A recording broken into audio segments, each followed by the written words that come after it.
Non, Madeleine, ne lui donne pas ça. Ça fait double emploi. Elle a dit cela sans même me regarder, en ajustant le ruban de son propre paquet, comme on rectifie un pli disgracieux. La phrase est tombée, nette, propre, tranchée comme une lame. Je tenais encore le petit cadeau dans mes mains, un livre pour enfants, avec des pages cartonnées épaisses, des dessins d'animaux que j'avais trouvés adorables. Mon petit-fils, Jules, 3 ans, me regardait, ses yeux pétillants d'impatience. Et moi, je suis restée figée, le paquet dans les doigts, comme une enfant prise en faute. Lucie, ma belle-fille, avait ce ton mielleux et tranchant qui transforme la tendresse en reproche. Ça fait double emploi. J'ai répété la phrase dans ma tête, comme pour en vérifier la cruauté. Double emploi. Quelle expression froide, administrative, pour parler d'un livre d'enfant, un cadeau de grand-mère, une caresse enveloppée dans du papier doré. C'est juste un petit livre, ai-je murmuré. Je sais bien, mais tu comprends, on en a déjà acheté un très semblable. Ce n'est pas la peine de multiplier les choses inutiles.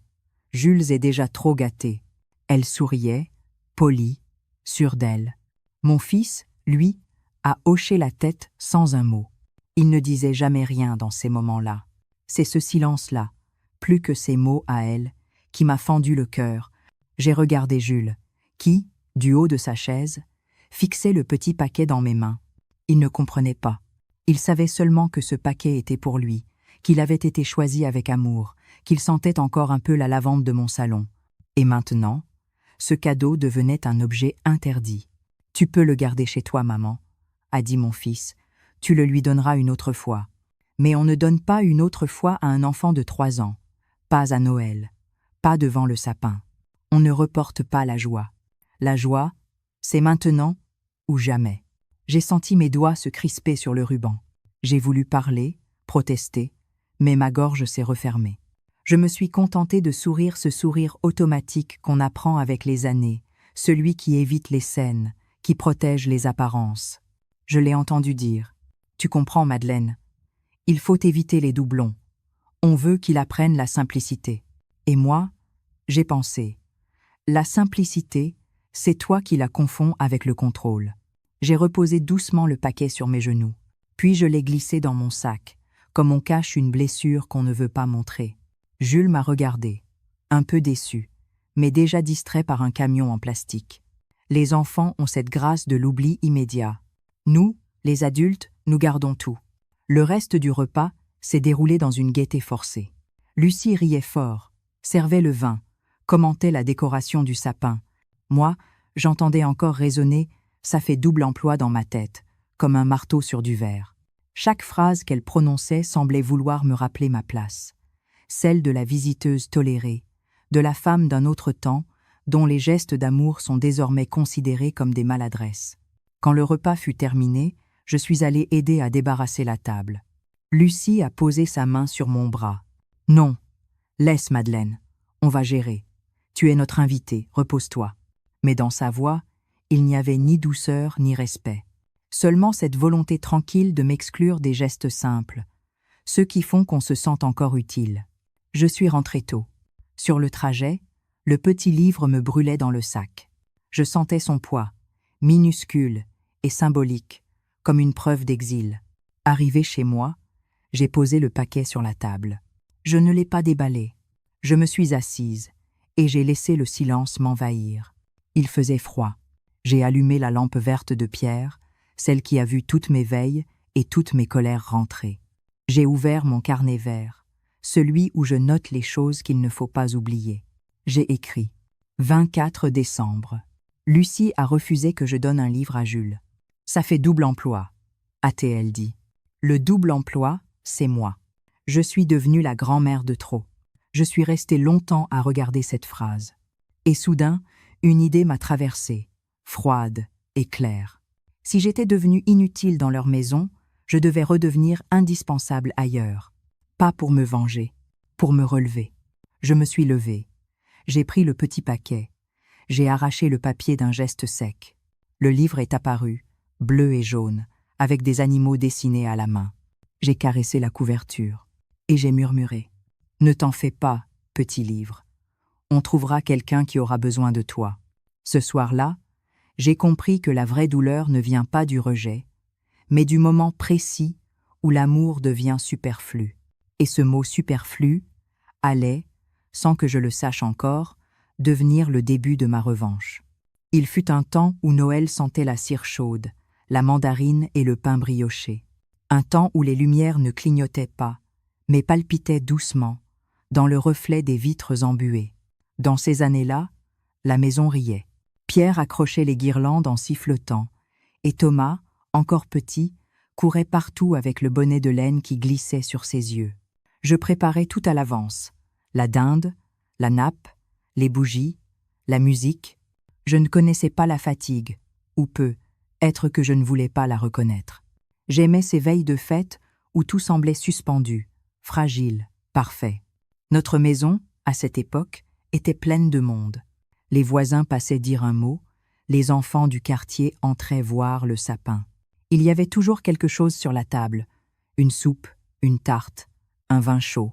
Je me souviens des années où Pierre, les mains couvertes de sciure, bricolait des jouets pour Thomas.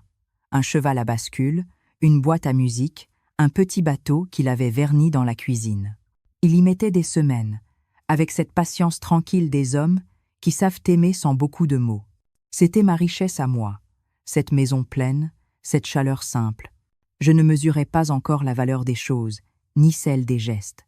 Je pensais que l'amour, une fois donné, ne pouvait pas s'user. Je croyais aux liens solides, aux souvenirs qui protègent. Et je n'imaginais pas qu'un jour, mes gestes de tendresse deviendraient des maladresses. Je revois Thomas, ce petit garçon aux joues rouges, qui attendait la neige derrière la fenêtre.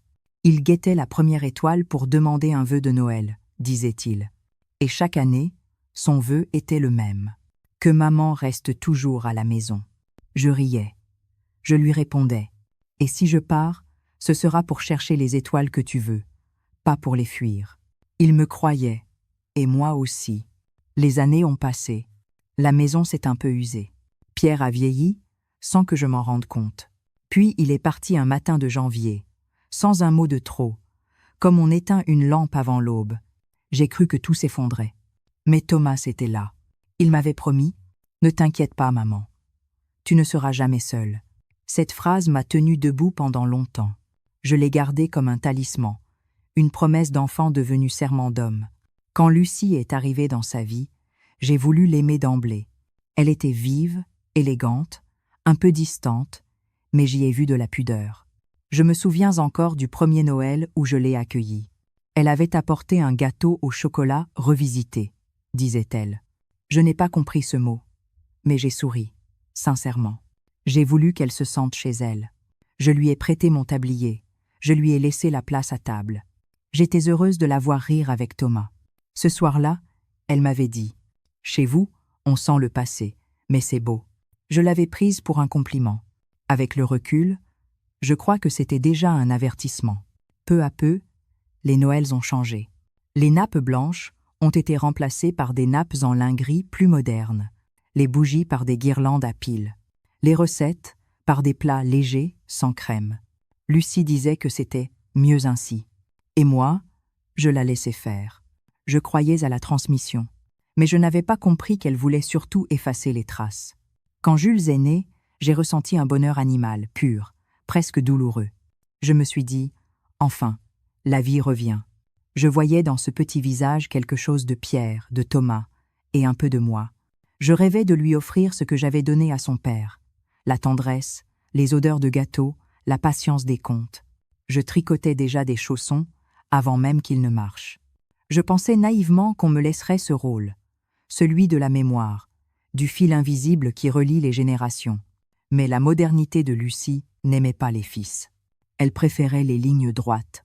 Pas de tricot, pas de photos anciennes, pas d'histoire du temps d'avant. Elle disait « Jules vivra dans son époque, pas dans la tienne ». Et chaque fois qu'elle disait cela, j'avais l'impression qu'elle dressait un mur entre lui et moi. Alors j'ai commencé à me taire. Je me suis contentée d'observer, de sourire, de ne pas déranger. Je croyais encore qu'un jour, elle finirait par comprendre que je n'étais pas une menace, qu'on peut aimer sans voler la place de personne. Mais ce jour n'est jamais venu. Et c'est ainsi que, petit à petit, Mes gestes d'amour ont été rangés dans la catégorie des doublons, comme si le cœur, lui aussi, pouvait faire double emploi. Aujourd'hui, quand je repense à mes anciens Noëls, je sens encore le parfum des mandarines et la chaleur du four. Ce ne sont pas seulement des souvenirs, c'est une preuve que j'ai su créer du bonheur. Et si j'en ai été capable autrefois, je le serai encore. Différemment, ailleurs, mais avec la même lumière au fond du cœur. C'est rarement une tempête qui détruit les liens, c'est la pluie fine, celle qui s'infiltre, goutte après goutte, jusqu'à dissoudre les fondations sans un bruit. Avec Lucie, tout a commencé ainsi par des détails. Des mots glissés dans le quotidien, trop polis pour qu'on puisse les reprocher, trop précis pour qu'on puisse les oublier. Un jour, elle a déplacé mon plat préféré, celui que je servais à chaque anniversaire de Thomas, le gratin dauphinois à la muscade. Elle a dit, d'un ton léger, « C'est bon, mais un peu lourd, non? On va faire des légumes vapeur, ce sera plus sain. » J'ai souri, j'ai hoché la tête, mais le plat n'est jamais revenu sur la table familiale. À chaque repas, je le voyais remplacé par quelque chose de plus actuel. Et à chaque fois, un morceau de ma place s'effaçait. Une autre fois, j'ai voulu préparer un gâteau avec Jules. Il avait 2 ans et demi. Il adorait mélanger la farine avec ses petites mains. Je lui avais promis qu'on ferait ensemble le gâteau du dimanche. Mais Lucie m'a arrêté, devant lui. « Oh non, Madeleine, pas aujourd'hui. Il est déjà baigné, il va se salir. Et puis, le sucre, tu sais ?» J'ai voulu insister, dire que ce n'était qu'un jeu. Mais Jules s'était déjà détourné, attiré par une tablette qu'elle lui avait tendue. La pâte est restée seule dans le saladier, comme une promesse étouffée. Puis il y a eu la table. Un soir, sans prévenir, ma place avait changé. Je n'étais plus à côté de Thomas, mais reléguée au bout, pour que Jules soit entre ses parents. Je n'ai rien dit, mais en m'asseyant là, j'ai ressenti un frisson étrange, celui du déplacement discret, celui qu'on subit sans protester, parce qu'il est présenté comme une nécessité pratique. Le genre de geste qui, répété, finit par devenir une habitude. Et un jour, on se réveille à la périphérie de sa propre famille. Un dimanche, je suis arrivée un peu plus tôt que prévu. Lucie était dans le salon, au téléphone. Elle ne m'avait pas entendue. Sa voix était claire, tranchante. « Oui, maman, c'est compliqué. » Elle s'incruste un peu. Elle veut t'aider, mais ça fatigue tout le monde. Je crois qu'elle ne se rend plus compte de son âge. Je suis restée figée. Ce « elle », c'était moi. Ce « fatigue tout le monde », c'était mon amour. Je me suis reculée sans bruit. Et quand elle m'a aperçue quelques minutes plus tard, j'ai feint d'avoir juste sonné. Elle m'a souri, m'a embrassée, m'a dit « Ah, Madeleine, vous êtes si ponctuelle, c'est adorable. » J'ai senti le mensonge dans son parfum. À partir de là, tout a pris un goût d'arrière-plan. Je n'étais plus invitée, j'étais tolérée. On me disait « Reste assise, Madeleine, on s'occupe de tout », avec une douceur fausse, celle qui empêche d'exister. Même mes conseils, qu'on écoutait jadis, semblaient désormais déplacés. Je devenais invisible. Et le pire, c'est que je m'y habituais. Je me souviens d'un jour de printemps. J'étais venue garder Jules pendant qu'il travaillait. Je lui avais raconté une histoire, celle du petit renard qui cherche sa maman. Il écoutait, concentré, sa main posée sur la mienne. Quand Lucie est rentrée, elle a souri. « Oh non, pas encore ces contes tristes. Tu vas lui donner des idées bizarres. » Et elle a éteint la lampe, sans même me regarder. Je suis restée dans le fauteuil, la main encore ouverte là où reposait la sienne. Ce soir-là, j'ai compris que pour elle, je n'étais pas la gardienne de la mémoire, juste une vieille femme qui traîne un monde trop lent. Les petites humiliations se sont multipliées. Elle ne faisait jamais de bruit, mais laissait des traces. Quand je proposais un dessert, elle répondait « Tu sais, les enfants ne mangent plus autant de sucre maintenant. » Quand j'apportais un bouquet, elle disait « C'est gentil, mais j'en ai déjà un. » Quand je complimentais sa maison, elle répliquait « Oh, tu trouves ? Pourtant c'est très différent de la tienne. » Et chaque phrase, derrière son vernis, portait le même message. « Tu n'as plus ta place ici. » Je rentrais chez moi vidée, comme après une longue marche contre le vent. Je me disais « Ce n'est pas grave, c'est moi qui suis trop sensible. » Je voulais croire qu'elle ne faisait pas exprès. Mais le mépris, même feutré, finit toujours par se sentir dans l'air. Un air qui devient plus froid, plus sec, plus rare. Thomas, lui, ne voyait rien ou faisait semblant. Il disait « Lucie a son caractère, tu la connais », comme si avoir du caractère justifiait la cruauté polie. Alors je me taisais. Je me disais que c'était ça, vieillir, se contenter de regarder sans participer. Mais chaque soir, en rentrant, j'écrivais, quelques lignes seulement, pour ne pas exploser. Je notais les phrases, les gestes, les regards, pas pour m'en plaindre, mais pour ne pas les laisser s'enfuir. Car je pressentais que tout cela finirait par servir que ces humiliations silencieuses construisaient, sans qu'ils le sachent, ma résistance. Et pourtant, je continuais à espérer. Je me disais, elle finira par m'aimer, à sa manière. Je cherchais des excuses à ses pics, comme on cherche encore la chaleur dans une braise morte. Mais un jour, il n'y eut plus de braise, seulement un froid pur, tranchant. Le jour où elle m'a dit cette phrase, ça fait double emploi.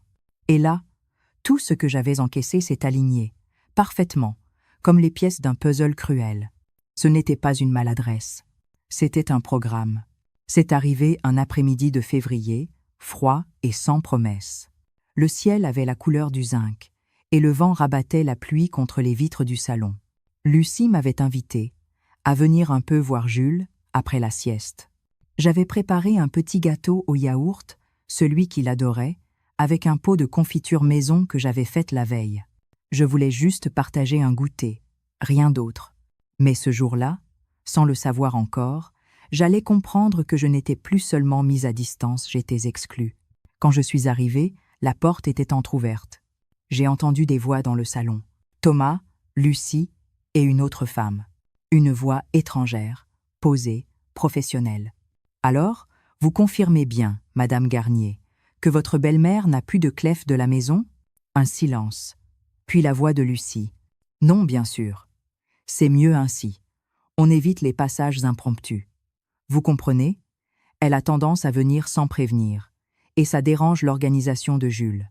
J'ai cru que mon cœur allait s'arrêter. Je suis restée immobile, derrière la porte. Ils étaient en train de parler de moi, de ma présence, de ma liberté d'aller voir mon petit-fils. La femme a continué. Et, pour les cadeaux, les transferts, tout est clair? Vous souhaitez que ce soit centralisé sur votre compte commun? Lucie a répondu sans hésiter. Oui. Elle a tendance à faire des dons sans tenir compte des besoins. On préfère éviter les doublons. Les doublons. Encore ce mot, sec, humiliant, réduit à un concept administratif. Je n'étais plus une grand-mère aimante. J'étais devenue une ligne de gestion. Un poste à corriger. Puis j'ai entendu Thomas. Sa voix, basse, fatiguée, ce n'est pas contre elle, vous savez. C'est juste pour simplifier les choses. Simplifier. C'était donc le mot-clef de leur vocabulaire conjugal. Simplifier la mère, simplifier l'amour, simplifier la mémoire. Je n'ai pas bougé. J'aurais pu faire éruption, crier, hurler ma douleur. Mais quelque chose en moi s'est figé. Une lucidité glaciale a pris la place de la colère. Je me suis reculée doucement, sans bruit. J'ai descendu les marches une à une, le gâteau serré contre moi comme une relique. Dehors, la pluie avait cessé. Je ne sentais plus le froid. J'étais ailleurs, déjà. En rentrant chez moi, j'ai posé le gâteau sur la table. Il dégageait encore un peu de chaleur.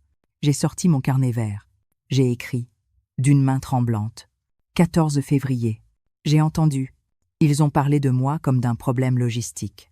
Ils ont centralisé mon affection. Ils ont mis mon amour sous surveillance. Je me suis assise longtemps. Les aiguilles de l'horloge avançaient, indifférentes. Je pensais à Pierre, à la promesse de Thomas, à ces années passées à tout donner pour qu'il manque de rien. Et je comprenais enfin, le trop-plein d'amour, dans certains mondes, dérange. Il déborde. Il salit les surfaces neuves. Le lendemain, j'ai voulu vérifier si c'était vrai. J'ai glissé la clef de leur maison dans la serrure. Elle ne tournait plus. Le barillet avait été changé. Pas un mot, pas un message, pas une explication. Juste un métal froid qui vous dit, sans phrase, vous n'êtes plus chez vous. Je me suis appuyée contre la porte un instant. Le monde autour s'est réduit à ce cliquetis sec. Tout ce que j'avais bâti, la maison, le fils, la lignée venait de se refermer sur moi. J'ai laissé la clé dans ma poche. Elle ne servait plus à rien, mais je ne pouvais pas la jeter. C'était un morceau d'illusion, un souvenir d'accès à un monde dont on m'avait banni. Le soir, j'ai reçu un message de Thomas. « Maman, ne t'inquiète pas, c'est juste temporaire. On a eu quelques petits travaux à faire changer. » Un mensonge si maladroit qu'il m'a presque attendri. J'ai répondu simplement « Je comprends », mais en vérité, je ne comprenais plus rien sinon que la confiance était morte. Le lendemain, j'ai pris une décision silencieuse. Je ne pleurerai plus pour ceux qui ne voulaient plus de moi. J'ai lavé la table, préparé un thé, ouvert la fenêtre. Le vent sentait la terre mouillée et le renouveau. Et dans ce courant d'air, j'ai senti quelque chose se déplacer en moi. Non pas la colère, mais une volonté nette, froide. Je n'allais pas me battre à coups de cris ni d'accusations. Je savais que dans ce genre de guerre, celle qui s'emporte perd toujours. Non, j'allais faire ce que les femmes de mon âge savent faire le mieux. Observer, noter, préparer. Je me suis regardée dans la glace, les traits tirés, mais les yeux plus clairs que depuis des mois. Et je me suis dit, à voix basse, « Ils croient avoir verrouillé la porte. Ils ne savent pas que je suis encore la Clef. » Ce soir-là, j'ai pris le gâteau, je l'ai coupé en parts, et je l'ai porté à la voisine du rez-de-chaussée, une jeune mère seule. Son petit garçon, Paul, m'a sauté dans les bras. Il a ri, la bouche pleine de confiture, et j'ai senti mes larmes monter pas de douleur, mais de reconnaissance. On ne m'avait pas enlevé la capacité d'aimer. Ils avaient seulement oublié que l'amour, quand on le prive de sa maison, trouve toujours un autre toit. Quand je suis remontée chez moi, j'ai ouvert le carnet et j'ai ajouté « Ils ont fermé leur porte, mais pas la mienne. Ce qu'ils appellent double emploi, moi j'appelle ça fidélité. Ce qu'ils appellent intrusion, moi j'appelle ça présence. Ce qu'ils appellent simplification, moi j'appelle ça effacement.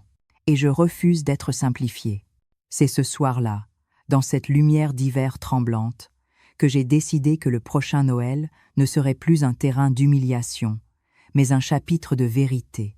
Je ne savais pas encore comment, mais j'avais déjà commencé à écrire la revanche. Les nuits ont commencé à s'allonger. Pas celles du ciel, celles de mon cœur. Depuis ce jour de février, je dormais peu. Je restais des heures dans la pénombre, à écouter le tic-tac de l'horloge du salon, ce vieux battement familier devenu mon seul interlocuteur fidèle. Il n'y a pas de bruit plus cruel que celui d'une maison où personne n'entre plus. On entend tout. Le bois qui craque, le vent dans la cheminée, la respiration de ses propres pensées. Je tournais dans mon lit, sans trouver le repos. Chaque image revenait, précise, tranchante, la clef qui ne tourne plus, le mot « double emploi », la porte close, le gâteau refroidi. Je me les repassais en boucle, comme pour mesurer la profondeur de la blessure. Mais plus je les regardais, plus je sentais qu'au fond de la douleur naissait autre chose, une forme de lucidité. Je n'étais pas seulement triste, j'étais réveillée. Et ce réveil-là, je l'avais trop longtemps repoussé. Pendant des années, j'avais confondu la paix avec la résignation, la patience avec la peur. Je croyais qu'aimer, c'était se taire. Mais le silence, quand il n'est pas choisi, devient un cercueil. Une nuit, je me suis levée. J'ai allumé la lampe verte de pierre, celle qui a traversé toutes les époques sans jamais fléchir. J'ai pris mon carnet vert, ouvert à la dernière page écrite, et j'ai relu mes notes. Les mots semblaient me parler à voix basse. Ils ont fermé leur porte, mais pas la mienne. J'ai ajouté dessous, ne plus attendre qu'ils comprennent. Agir dans le clair. Le mot agir m'a effrayé. Il était trop fort, trop net, trop vivant pour une femme qu'il croyait docile. Mais je savais que c'était le seul chemin possible. Je ne pouvais plus rester dans cette posture d'ombre, ni victime, ni bourreau, simplement effacé. Je devais reprendre la main, ne serait-ce que sur ma propre histoire. Alors j'ai commencé à réfléchir. Pas avec la colère, elle brûle trop vite, mais avec cette froideur précise des femmes qui ont eu le temps d'observer. Je me suis demandé, qu'ont-ils? Que veulent-ils vraiment? Et la réponse est venue, limpide. Ils veulent contrôler, pas par méchanceté, mais par peur. La peur du vieux, du lent, de l'imprévisible. la peur de ce qui échappe à leur compte. Ils voulaient ma tranquillité pour ranger la leur. Mais j'allais leur montrer que la mienne n'était pas négociable. Le lendemain, j'ai sorti les vieux dossiers du buffet. Acte, compte, assurance, lettre du notaire. Je ne savais pas encore exactement quoi faire, mais je sentais que les réponses se trouvaient là, entre ces papiers jaunis, que personne n'avait relus depuis la mort de Pierre. Je me suis assise au milieu du salon, entourée de feuilles et de souvenirs. Chaque document racontait une partie de ma vie. Un prêt remboursé, une maison achetée, une signature à 2 mains. Pierre avait tout noté. Et je comprenais, en relisant ces mots, qu'il avait prévu ce moment, celui où il me faudrait défendre seul ce qu'il m'avait confié. La nuit suivante, je n'ai pas dormi du tout. Je me suis mise à écrire des listes. Ce que j'ai encore, ce qu'ils ignorent, ce que je peux déplacer. C'était presque méthodique, apaisant. Écrire me rendait du pouvoir. Chaque ligne me rapprochait d'une vérité que j'avais oubliée. J'étais encore maîtresse de moi-même. J'ai repensé à cette phrase que m'avait dite une amie, il y a longtemps. Quand on te retire la parole, garde la preuve. Je ne l'avais pas comprise à l'époque. Maintenant, je voyais ce qu'elle voulait dire. La mémoire écrite est une arme. Et moi, j'en avais une pleine étagère. Un matin, au petit jour, j'ai préparé un café fort et j'ai ouvert la fenêtre. L'air sentait le givre et la mer lointaine. J'ai murmuré « Pierre, si tu m'entends, aide-moi à ne pas me perdre dans la vengeance. Aide-moi à rester droite. » Et j'ai su que je n'allais pas frapper. J'allais simplement me redresser. Le téléphone a sonné. C'était Lucie. « Tu viens dimanche ? On fera un petit déjeuner avec Jules. » « Non, merci. J'ai prévu autre chose. » Elle a marqué un silence. « Tu es sûr ? Il sera déçu. C'est toi qui lui diras que c'est moi qu'on a déçu. » Je ne sais pas pourquoi j'ai dit ça, mais la phrase est sortie d'un seul jet. Calme, juste. Elle n'a rien répondu. J'ai raccroché, le cœur battant. Ce n'était pas une victoire, mais c'était une frontière. Et à mon âge, poser une frontière, c'est déjà un triomphe. Ce soir-là, je n'ai pas écrit dans mon carnet. Je me suis contentée d'observer la lampe verte qui éclairait les papiers étalés devant moi. Tout était clair. Les signatures, les titres, les comptes. Je n'avais rien à craindre, mais tout à protéger. Je me suis dit que si la loi avait été faite pour défendre quelque chose, c'était bien cela. La dignité des silencieux.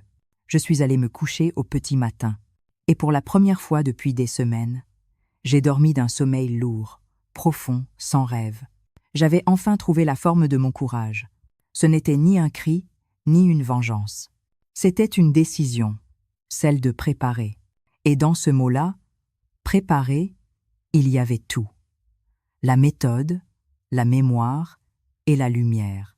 Je savais que le jour où ils croiraient encore m'avoir sous contrôle, je leur montrerais que, dans le silence, j'avais bâti ma propre liberté. Il m'a fallu une semaine pour passer du déclic à l'action. Une semaine de silence, de tri, d'observation. Je savais que la moindre précipitation serait une erreur. Les gens qui méprisent les vieux flairent la panique et s'en nourrissent. Alors j'ai pris mon temps, celui qu'on dit « perdu quand on est jeune », mais qui devient, à mon âge, l'arme la plus affûtée. J'ai commencé par les papiers. Chaque dossier, chaque reçu, chaque acte de propriété a retrouvé sa place sur la table du salon.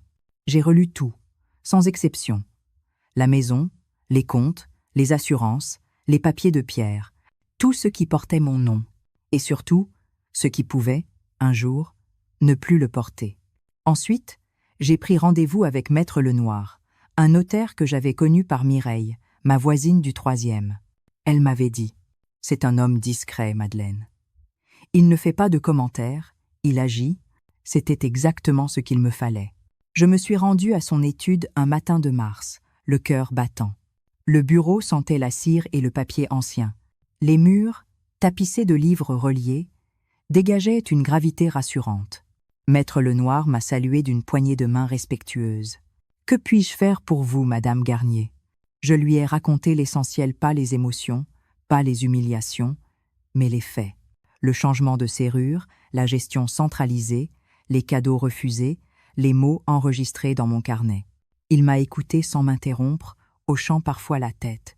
Quand j'ai fini, il a murmuré Ce que vous décrivez, c'est un glissement subtil, mais réel. La dépossession morale avant la matérielle. J'ai serré mon sac sur mes genoux. Je ne veux pas d'un conflit. Je veux que, le jour où ils croiront avoir tout verrouillé, ils découvrent qu'ils n'avaient plus les clefs depuis longtemps. Il a esquissé un sourire. Nous allons donc réécrire votre sécurité. Sans bruit. Pendant 2 heures, nous avons tout repris. Les comptes, les procurations, le testament. À chaque document, il me demandait « Souhaitez-vous qu'ils aient connaissance de cela ?» Et à chaque fois, je répondais « Pas avant qu'il soit trop tard pour eux de contester. » Nous avons établi un nouveau testament, clair, équilibré. J'ai fait en sorte que Jules, mon petit-fils, soit directement bénéficiaire d'une partie de mes biens sous tutelle notariale jusqu'à sa majorité. Ainsi, aucun intermédiaire n'aurait la main. Maître Lenoir a ajouté « C'est un acte de transmission directe, simple, sans passer par vos héritiers immédiats. Vous en avez parfaitement le droit. » Je lui ai dit « Je ne fais rien contre eux, je fais quelque chose pour lui. » Puis, j'ai ouvert un nouveau compte, à mon nom de jeune fille Madeleine Chassaigne. Ce nom-là, je ne l'avais plus signé depuis le jour de mon mariage. Le retrouver m'a donné une force étrange, comme si je reprenais possession de la femme que j'étais avant d'être la mère de Thomas. À la banque, la jeune conseillère m'a souri. « Vous avez encore une belle signature, madame. » J'ai souri aussi. Ma signature, c'était tout ce qu'il me restait de ma souveraineté. Chaque soir, je rangeais mes papiers dans une pochette grise. Sur l'étiquette, j'ai écrit d'une main ferme « À ouvrir en cas de doute ». Le doute, je le connaissais bien, mais cette fois, il ne serait plus contre moi. Je jouais mon rôle à la perfection. Au téléphone, je restais douce, docile. Lucie m'appelait pour des banalités. « Madeleine, tu n'aurais pas oublié que c'est Jules qui t'appelle dimanche ?» Oh, bien sûr que non, ma chérie. Je prenais une voix légère, presque naïve. Elle se croyait de nouveau en position de contrôle. Je lui laissais cette illusion. C'est utile, une illusion, quand on prépare la vérité. Un jour, elle m'a même félicité. « Tu sais, je te trouve changé, plus calme, plus raisonnable. » J'ai répondu « Oui, j'ai compris qu'il faut savoir se simplifier. » Elle a ri, satisfaite, sans savoir que c'était exactement le mot que je lui rendais. Poli, transformé, désarmant. Maître Lenoir m'a rappelé 15 jours plus tard. « Tout est en ordre. Vous êtes protégé sur chaque plan. Vos comptes, vos biens, vos volontés. » Je me suis rendu une dernière fois à son étude pour signer. Chaque paraphe avait la netteté d'une délivrance. Je me sentais redevenir quelqu'un qui décide. Avant de partir, il m'a tendu un dossier scellé. « Gardez-le près de vous, madame. Et surtout, ne changez rien à vos habitudes. Le calme est votre meilleur allié. » J'ai hoché la tête. Le calme. Oui, le calme. C'était ma cuirasse. De retour chez moi, j'ai ouvert la fenêtre. L'air sentait le printemps naissant, le lilas des jardins d'à côté. J'ai posé ma main sur les papiers, comme pour leur transmettre ma chaleur. Je me suis dit, je ne suis pas en train de me venger. Je suis en train de me replacer au centre de ma vie. Les jours suivants, j'ai recommencé à fréquenter le marché, à parler avec les voisins. On m'a revu sourire, acheter des fleurs, plaisanter. Lucie devait s'en réjouir. Elle reprend goût à la vie, devait-elle dire. Elle ne savait pas que j'étais en pleine reconstruction stratégique.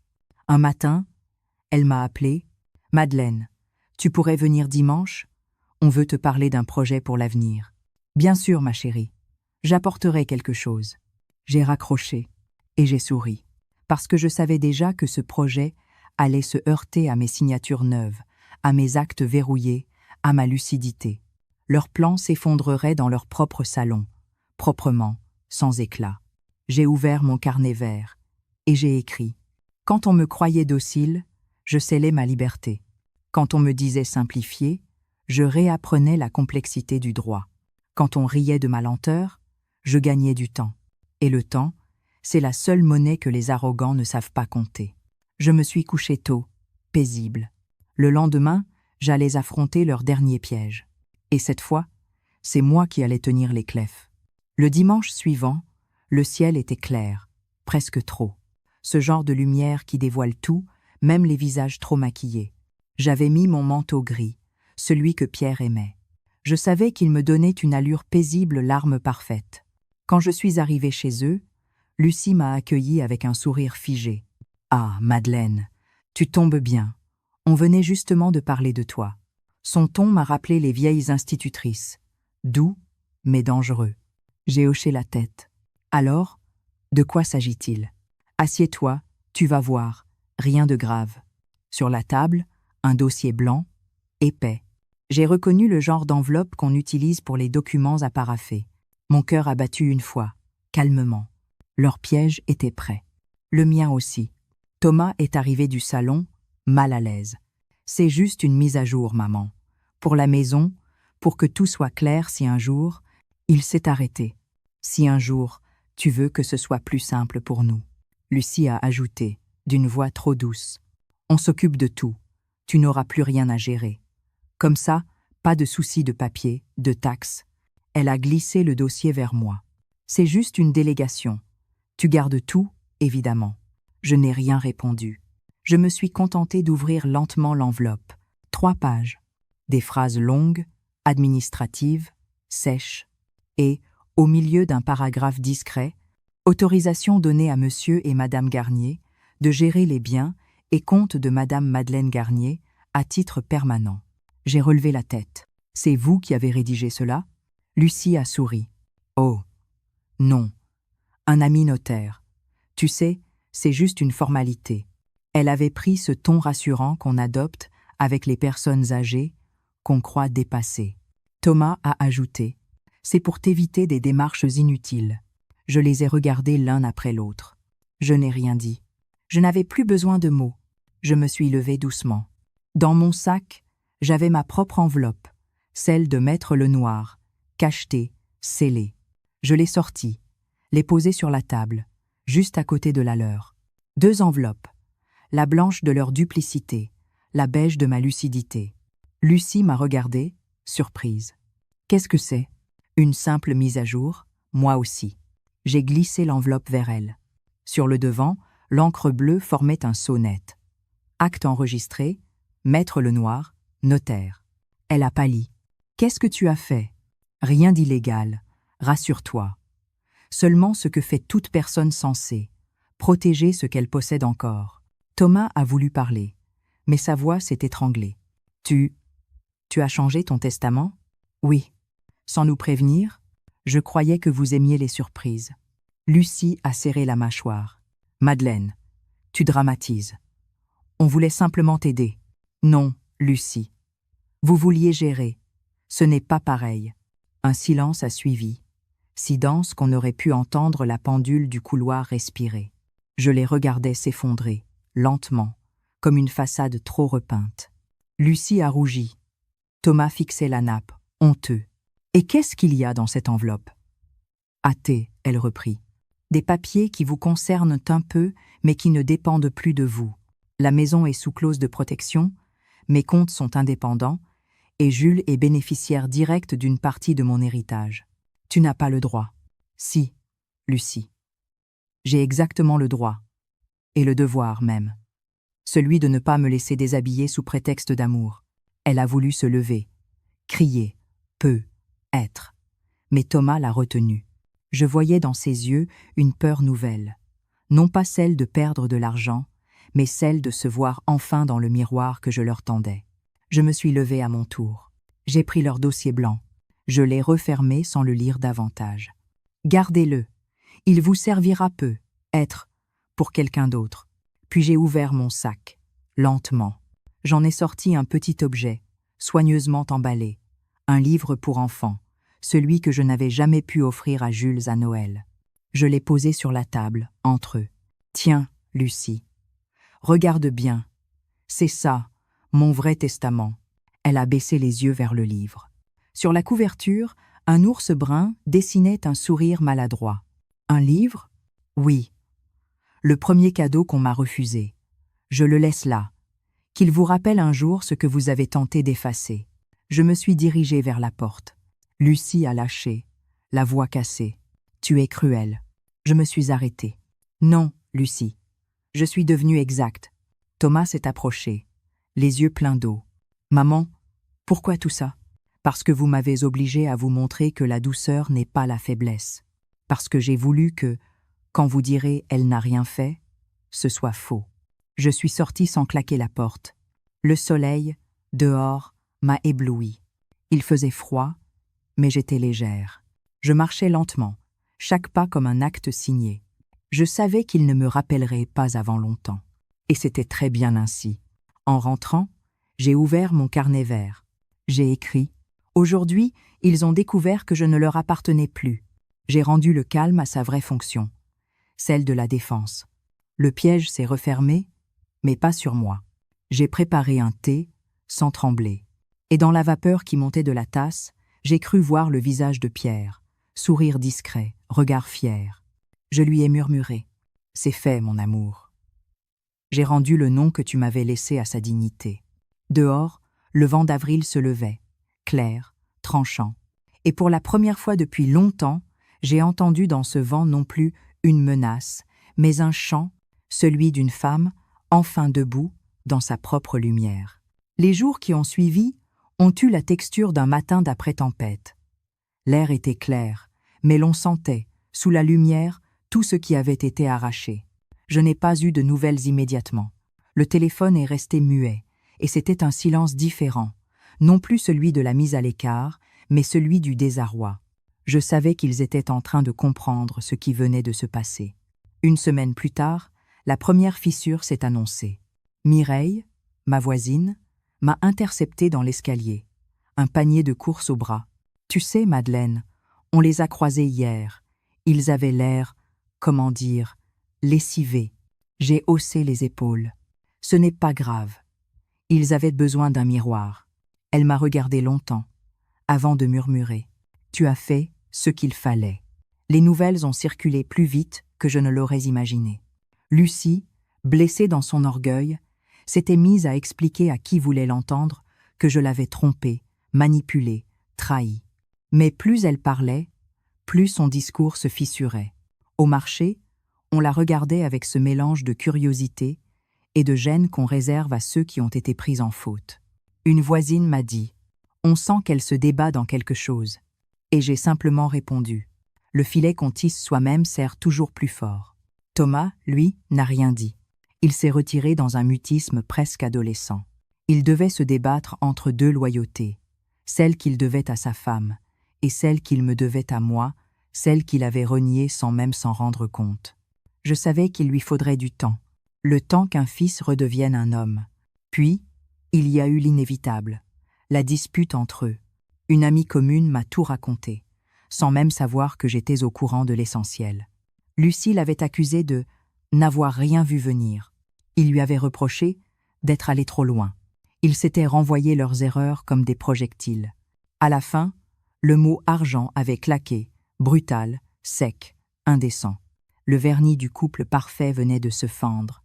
Moi, je restais dans mon petit appartement, calme, à écrire. Je notais les jours, les silences, les tentatives. Je ne répondais pas tout de suite aux messages. J'attendais que la honte fasse son travail, car la honte, si on la laisse seule, devient éducative. Un matin, j'ai trouvé une enveloppe dans ma boîte aux lettres. Une écriture tremblait. « Thomas, maman, je crois que je n'ai pas compris assez tôt. J'ai cru que simplifier s'était aidé. J'ai seulement effacé. Pardon, aucune autre phrase. Juste ça. » Je l'ai lu 3 fois, sans pleurer. Puis je l'ai glissé dans mon carnet vert. La boucle était presque bouclée. Lucie, elle, a choisi la fuite. Quelques semaines plus tard, j'ai appris qu'elle était partie quelque temps chez sa mère, pour se reposer. Je l'imaginais, là-bas, expliquant encore qu'elle n'avait rien fait de mal, que tout avait été mal interprété. Mais les justifications, comme la buée, se dissipent vite quand elle ne repose sur rien. Le plus étonnant, c'est que je n'éprouvais aucune satisfaction, aucune revanche, même pas ce plaisir amer qu'on imagine trouver dans la victoire. Non, ce que je ressentais, c'était du calme, un calme plein, presque solennel. J'avais simplement remis les choses à leur place. Rien de plus. Un soir, Thomas est venu, seul. Il s'est tenu sur le pas de la porte, hésitant, comme un petit garçon pris en faute. Je l'ai fait entrer sans un mot. Il s'est assis à la table, à regarder autour de lui. Tu n'as rien changé. Athée, il murmurait. Pourquoi l'aurais-je fait? Ce que je possède encore, c'est ce qui tient debout. Il a levé les yeux vers moi. Rouge. Elle dit que tu l'as humiliée. Non. Je lui ai montré qu'elle ne pouvait plus m'humilier. Ce n'est pas pareil. Il a hoché la tête. Lentement. Elle va mal. C'est le prix du mensonge. On finit toujours par en payer la facture. Nous sommes restés un long moment sans parler. Puis, il a dit, d'une voix basse, « Je me suis laissé faire. Oui. Mais maintenant, tu sais ce que ça coûte. » Il a voulu prendre ma main. Je l'ai laissée là, posée sur la table, ouverte. Le contact a été bref, tremblé, mais vrai. Et ce bref instant suffisait. Quand il est parti, j'ai refermé la porte doucement. Je n'avais plus rien à attendre. Ni explication, ni excuse, ni retour en grâce. La justice n'a pas besoin de témoins. Elle se manifeste dans la paix qu'on retrouve. Les semaines suivantes, je les ai vus de loin. Ils marchaient dans la rue, un peu distants, moins assurés. Lucie évitait mon regard. Thomas levait la main en signe de salut maladroit. Je répondais d'un sourire tranquille. C'était tout. Je n'avais plus de rancune. Le monde avait repris sa juste gravité. Un dimanche, j'ai croisé Jules avec sa grand-mère maternelle. Il m'a reconnu, accouru vers moi, m'a serré fort. « Mamie, regarde, j'ai appris à lire !» Il tenait dans ses mains un petit livre bleu, celui que j'avais laissé sur la table, entre eux, le jour de la confrontation. Lucie le lui avait finalement donné. Et dans ce simple geste, j'ai compris que quelque chose, quelque part, s'était fissuré en bien. Je l'ai regardé tourner les pages, sa petite bouche articulant les mots lentement. Je lui ai caressé la joue, sans rien dire. Il ne savait pas que dans ses mains, il tenait la preuve silencieuse d'une réconciliation à venir, non pas entre adultes, mais entre générations. Le soir, j'ai ouvert mon carnet. J'ai écrit « L'ordre revient toujours, même si la route passe par le chaos. Ils ont perdu l'arrogance. J'ai retrouvé la paix. Les masques sont tombés. Et sous les ruines, la vérité respire encore. Je n'ai plus rouvert la télévision, ni cherché à comprendre ce qu'ils faisaient. Je me suis simplement remise à vivre, dans un monde où le mot simplifié avait retrouvé son vrai sens, celui de retirer le mensonge, et non l'amour. La honte, la leur, ne me concernait plus. Elle appartenait à leur conscience. Et moi, je ne voulais plus la nourrir. Je préférais nourrir autre chose, le silence, la lenteur et cette étrange lumière que donne la justice quand elle n'a plus besoin d'être dite. Le printemps est revenu sans que je m'en aperçoive. Un matin, en ouvrant la fenêtre, j'ai senti l'air neuf. Il sentait la glycine et la mer. J'ai compris que l'hiver, le long hiver de ma peur, s'était enfin retiré. Ce n'était pas seulement une saison qui changeait, c'était ma vie. Je vivais plus lentement, mais mieux. Les gestes, les sons, les couleurs avaient retrouvé leur juste mesure. Je me levais tôt, je préparais du café, je parlais à mes plantes. La radio murmurait en fond, des voix humaines, non intrusives. Je me sentais chez moi, non pas dans les murs, mais dans ma peau. Un jour, j'ai décidé de repeindre la salle à manger. J'ai choisi un blanc cassé tirant sur la perle, une nuance douce qui absorbe la lumière sans l'étouffer. En peignant, je me suis surprise à fredonner. Un air ancien, que Pierre aimait. Et soudain, j'ai pensé, je n'ai plus besoin de pardonner, j'ai seulement à continuer. C'est cela, la vraie renaissance. Quand le pardon cesse d'être une obligation et devient une respiration. Je ne voulais plus qu'ils souffrent, je voulais simplement qu'ils vivent ailleurs, et que moi, je vive mieux. Les jours s'enchaînaient dans une paix discrète. Je lisais, j'écrivais, je cuisinais pour moi seule sans me sentir ridicule.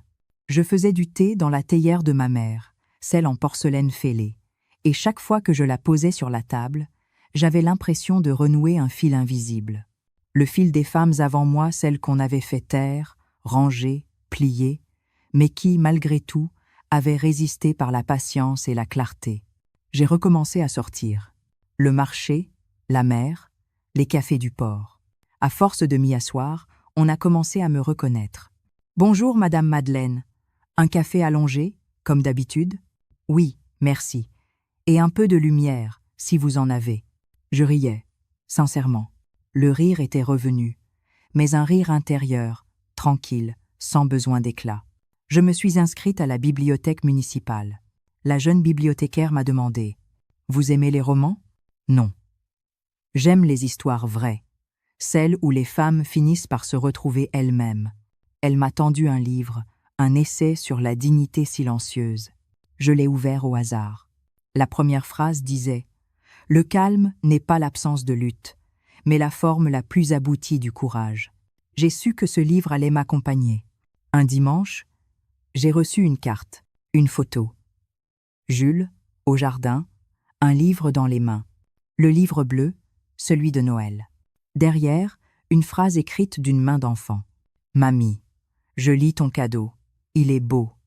Merci. » Pas de signature de Lucie. Juste celle de l'enfant. Et cela suffisait. Je suis restée longtemps à regarder cette carte. Les lettres maladroites, le sourire de Jules, la lumière du printemps autour de lui. Je me suis dit, il y a des héritages qu'aucune loi ne peut confisquer. Ce que j'avais transmis n'était pas une maison ni un conte. C'était un regard, une graine de mémoire, un exemple. Depuis ce jour, je n'attends plus qu'il revienne. Je sais qu'un jour, peut-être, Jules posera des questions. Et alors, je n'aurai pas besoin de lui raconter ma version. Je lui montrerai simplement mes carnets, mes notes, mes silences. Il comprendra seul. Les enfants, un jour, finissent toujours par reconnaître la vérité. J'ai pris goût à la solitude. Elle n'a rien de triste quand on la choisit. Elle devient un espace celui où l'on respire sans surveillance. Je mange à des heures irrégulières, je parle aux oiseaux, j'écoute le vent, j'ai l'impression de renaître à chaque petite chose. Une fleur qui s'ouvre, une tasse qu'on lave, une lettre qu'on replie. Un soir, alors que le ciel se teignait de rose, je me suis assise sur le balcon. J'ai pensé à tout ce qui s'était passé, à la douleur, aux humiliations, aux réveils froids, aux colères rentrées. Et j'ai compris que je n'étais pas seulement sortie de cette histoire. Je m'étais réécrite. Je n'étais plus la mère de, ni la grand-mère de. J'étais redevenue Madeleine, celle qui choisit, qui signe, qui décide, celle qu'on avait voulu ranger, et qui, au lieu de se taire, avait écrit « Je ne vis plus dans la rancune. Elle n'apporte rien, sinon la lourdeur. Je vis dans la clarté. Et parfois, je remercie Lucie en silence. Oui, je la remercie car sans elle, je ne me serais être jamais réveillée. Elle a voulu me réduire à une figure d'arrière-plan. Elle m'a rendue à moi-même. Le soir, j'allume la lampe verte, la même depuis tant d'années. Je l'observe. La lumière n'a pas changé. Moi? Si. Je la regarde danser sur les murs, et je me dis que c'est cela, la vraie justice. Être encore debout quand plus personne ne vous attendait. Ce soir-là, j'ai laissé la fenêtre ouverte plus longtemps que d'habitude. La mer au loin respirait comme un animal endormi. Le vent faisait bouger les rideaux, et cette respiration silencieuse emplissait la pièce d'une paix presque surnaturelle, non pas celle des miracles, mais celle des choses justes, enfin à leur place. J'ai allumé la lampe verte de pierre, la même lumière, douce, fidèle, qui m'a accompagnée dans les moments les plus sombres. Sur la table, mon carnet vert attendait, ouvert à la dernière page. Je savais qu'il fallait le refermer. Mais avant cela, il me restait une chose à écrire. Le dernier mot. Je me suis relue. Toutes ces pages remplies de notes, de douleurs, de gestes de survie, de lucidité. Je revoyais la femme que j'étais quand tout a commencé. Tremblante, effacée, persuadée que parler c'était blesser, que résister c'était trahir. Et puis, pas à pas, j'avais appris que le contraire était vrai. Se taire peut être une manière de se tenir debout. Je n'ai jamais crié, jamais frappé, jamais cherché à gagner. J'ai seulement voulu exister avec exactitude. C'est étrange, à mon âge, de découvrir que la victoire n'est pas un triomphe, mais un alignement, quand le dedans et le dehors cessent enfin de se contredire. Je me suis rappelé les visages. Celui de Thomas, encore coupable mais apaisé. Celui de Jules, innocent, l'avenir dans les yeux. Et même celui de Lucie, que je ne parviens plus à haïr. Je crois qu'elle a porté, sans le savoir, le rôle ingrat de la révélation. Elle a mis à nu ce que des années d'amour mal distribué avaient recouvert, ma peur d'être effacée. Je ne veux plus de rancune.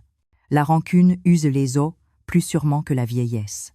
Je préfère la lucidité, cette lumière intérieure qui ne juge pas, mais qui éclaire. J'ai repensé à toutes ces femmes que j'ai croisées, dans les salles d'attente, dans les marchés, dans les files de supermarchés. Elles ont le même regard que j'avais autrefois, celui des invisibles. Elles portent dans leur sac la liste des courses, les ordonnances, les lettres non envoyées, mais si on les écoute vraiment, on entend dessous un autre bruit, celui du courage, celui de celles qui encaissent, qui plient, qui se taisent, mais qui n'oublient rien. C'est pour elles que j'écris, pour que quelqu'un, quelque part, lise un jour ces mots et comprenne qu'il n'est jamais trop tard pour se redresser, même d'un millimètre. La dignité, ce n'est pas un drapeau, c'est une position intérieure, une chaise qu'on remet sous soi quand on nous l'a tirée. Je me suis levée pour aller chercher une enveloppe. J'y ai glissé mon carnet, sans rien y ajouter. J'ai écrit dessus, à ouvrir, quand le silence semblera lourd. Je ne sais pas qui le trouvera. Peut être Jules un jour. Peut être personne. Mais ce n'est pas grave. L'important, c'est qu'il existe. Une trace, une mémoire, un sillage de calme. Je me suis assise ensuite sur le fauteuil près de la fenêtre. Dehors, le soir tombait sur la mer, lentement. Les lumières des maisons s'allumaient une à une, comme autant de vies tranquilles. Je n'étais ni triste ni fière, seulement présente. C'est une sensation que je n'avais plus connue depuis longtemps. Il m'arrive encore, certains soirs, de penser à ce premier Noël, celui du ballet, celui du rire étouffé autour de la table. Mais aujourd'hui, ce souvenir ne me brûle plus. Il me traverse comme une vieille chanson qu'on reconnaît sans la subir. Le ballet, ce cadeau humiliant, est devenu un symbole. Avec « j'ai balayé leur mépris de mon cœur ». Je sais que d'autres épreuves viendront, la fatigue, la lenteur, peut être la solitude plus lourde. Mais je n'ai plus peur, parce que désormais, j'ai appris à m'appartenir. C'est cela, la dernière conquête des femmes comme moi. S'appartenir à la fin, quand tout le monde croit qu'il ne reste plus rien à posséder. Je me suis penchée sur la mer. Les vagues, sous la lune, ressemblaient à des lignes d'écriture. Elles effaçaient, recommençaient, persistaient. Je me suis dit que la vie, c'était exactement cela. Un texte que personne ne lit entièrement, mais qu'il faut continuer d'écrire quand même. J'ai pris mon stylo, j'ai noté les derniers mots. Je ne veux plus parler de vengeance. Ce mot appartient aux jeunes. Moi, j'ai choisi le calme, la précision, la mémoire. J'ai choisi la lumière, plutôt que le bruit. Et dans cette lumière, je me suis retrouvée. J'ai fermé le carnet, doucement, comme on referme un livre aimé. La lampe verte projetait sur le mur un halo doux. J'ai murmuré. Voilà, c'est fini. Puis, après un silence, une dernière phrase, à voix basse, pour moi, pour celle qui viendrait après. Le silence peut aussi être une forme de justice. Je n'ai rien ajouté. Le vent s'est engouffré doucement, comme pour signer à ma place. Et j'ai su que, quelque part entre la douleur et la dignité, entre la perte et la paix, j'avais retrouvé ce que j'avais cru à jamais perdu, ma voix.